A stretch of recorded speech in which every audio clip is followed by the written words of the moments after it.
श्री सुखदेव जी बोले, मथुरापुरी का आहूक नाम का राजा, तिनके दो बेटे, एक का नाम देवक, दूसरे का नाम उग्रसेन था। कितने दिन पीछे उग्रसेन ही वहां का राजा हुआ, जिसकी एक ही रानी, जिसका नाम पवन रेखा, सो अति सुंदरी और पतिव्रता थी। आठों पहर स्वामी जी की आज्ञा में ही रहे। एक दिन कपड़ों से भई तो पति की आज्ञा ले सखी सहेली के साथ रथ में चढ़ वन में खेलने को गई। वहां घने घने वृक्षों में भांति भांति के फूल फूले हुए, सुगंध सनी मंद मंद ठंडी पवन बह रही थी। कोकिल, कपोत, कीर, मोर मीठी मीठी मन भावन बोलियां बोल रहे थे। एक और पर्वत के नीचे जमुना न्यारी ही लहरें ले रही थी कि रानी इसमें इस समय को देख रथ से उतरी चली और अचानक एक और अकेली भूल के जा निकली। वहां द्रुमलिक नाम का एक राक्षस भी संयोग से आ पहुंचा। वह इसके यौवन और रूप की छवि को देख के छक रहा और मन में कहने लगा कि इससे भोग किया जाए। यह ठान तुरंत राजा उग्रसेन का स्वरूप धारण कर लिया और रानी के सो ही जा बोला, तू मुझसे मिल। रानी बोली, महाराज, दिन को काम के लिए करनी जोग नहीं, क्योंकि इसमें सील और धर्म जाता है। क्या तुम नहीं जानते जो ऐसी कुमति बिचारी है? जद पवन रेखा इस भांति कहा, तद तो द्रुमलिक ने रानी को हाथ पकड़कर खींच लिया और जो मन माना सो किया। इस झल से भोग करके जैसा था तैसा ही बन गया। तब तो रानी अति दुख पाए पछताए कर बोली, अरे धर्मी पापी चांडाल, तूने यह क्या अंधेर किया जो मेरा सत खो दिया। धिक्कार है तेरे माता पिता और गुरु पर, जिसने तुझे ऐसी बुद्धि दी। तुझसा प्रेत पूत जने से तेरी माँ बांझ क्यों न हुई। अरे दुष्ट, जो नर दे पाकर किसी का सत भंग करते हैं सो जन्म जन्म नरक में पड़ते हैं।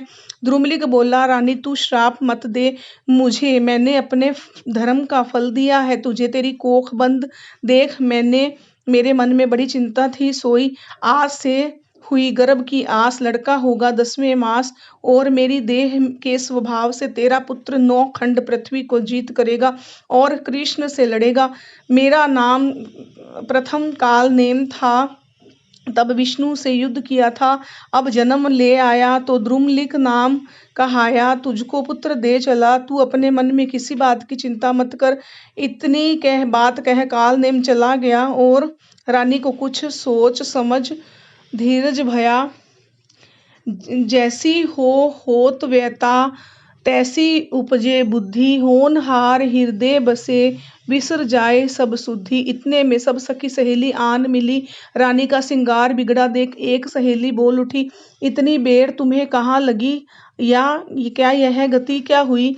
पवन रेखा ने कहा, सुनो सहेली, तुमने इस वन में तजी अकेली। एक बंदर आया, जिसने मुझे अधिक सताया, तिसके डर से मैं अब थर थर कांपती हूँ। यह बात सुनकर तो सब घबराई और रानी को झट रथ पर चढ़ा घर ले आई। तब 10 महीने पूजे, तब पूरे दिनों लड़का हुआ। तिस समय एक बड़ी आंधी चली कि जिसके मारे लगी धरती डोलने। अंधेरा ऐसा हुआ जो दिन की रात हो गई और लगे सारे टूट टूट तारे गिरने लगे, बादल गरजने लगे और बिजली कड़कने लगी। ऐसे माघ सुदी 13 बृहस्पतिवार को कंस ने जन्म लिया।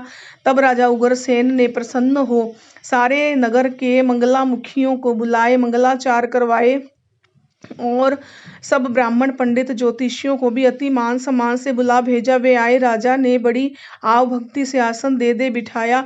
तब ज्योतिषियों ने लगन साग मुहूर्त विचार कर कहा, पृथ्वीनाथ, यह लड़का कंस नाम तुम्हारे वंश में उपजा, जो अति बलवंत हो राक्षसों को ले राज करेगा और देवताओं हरि भक्तों को दुख दे आपका राज ले निदान हरि के हाथ मरेगा। इतना कहकर सुखदेव मुनि ने राजा परीक्षित से कहा, राजा, अब मैं उग्रसेन के भाई देवक की कहानी कहता हूँ कि उसके 4 बेटे थे और 6 बेटियां। सो 6 वासुदेव को ब्याह दी, 7वीं देवकी हुई, जिसके होने से देवताओं को प्रसन्नता भई और उग्रसेन के भी 10 पुत्र, पर सबसे बड़ा कंस था। जब से जन्मा तब से वह उपाध करने लगा कि नगर में जाए, छोटे छोटे लड़कों को पकड़ पकड़ कर लावे और पहाड़ की खो में मूंद मूंद कर मार डाले। जो बड़े हुए तिनकी छाती पे चढ़ गला घूंट जी निकाले। यह इस दुख से कोई नहीं निकलने पावे, सब कोई अपने अपने लड़के को छिपावे। प्रजा कहे, दुष्ट यह कंस उग्रसेन का नहीं है वंश, कोई पापी जन्म ले आया है, जिसने सारे नगर को सताया है। यह बात सुन उग्रसेन ने विष बुलाकर बहुत समझाया, पर इसका कहना विष के जी में कुछ भी ना आया। तब दुख पाए पछताए, कहने लगा कि ऐसे पूत होने से तो मैं अपूत क्यों न हुआ। कहते हैं कि जिस समय कपूत घर में आता है, इसी समय जस और धर्म जाता है। जब कंस 8 वर्ष का भया, तब मगध देश पर चढ़ गया। वहां राजा का जरासंधु बड़ा योद्धा था, जिससे मिल इसने मल्ल युद्ध किया। उन्होंने कंस का बल लख लिया और हार मान अपनी 2 बेटियां ब्याह दी। यह ले मथुरा में आया और उग्रसेन से बैर बढ़ाया। एक दिन कोप कर पिता से बोला कि तुम नाम कहना छोड़ दो और महादेव का जप करो। विष ने कहा, मेरे तो कर्ता दुख हरता वे ही हैं, जिनको ही मैं भजूंगा तो अधर्मी हो कैसे भवसागर पार होऊंगा। यह सुन कंस ने खुनसा बाप को पकड़कर सारा राज ले लिया और नगर में यों डोंडी फेर दी कि कोई यज्ञ दान धर्म तप और राम का नाम करने न पावे। ऐसा अधर्म बढ़ा कि गऊ ब्राह्मण हरि के भक्त दुख पाने लगे। धरती अति बोझों मरने, तब कंस सब राजाओं का राज ले चुका। तब एक दिन अपना दल ले राजा इंद्र पर चढ़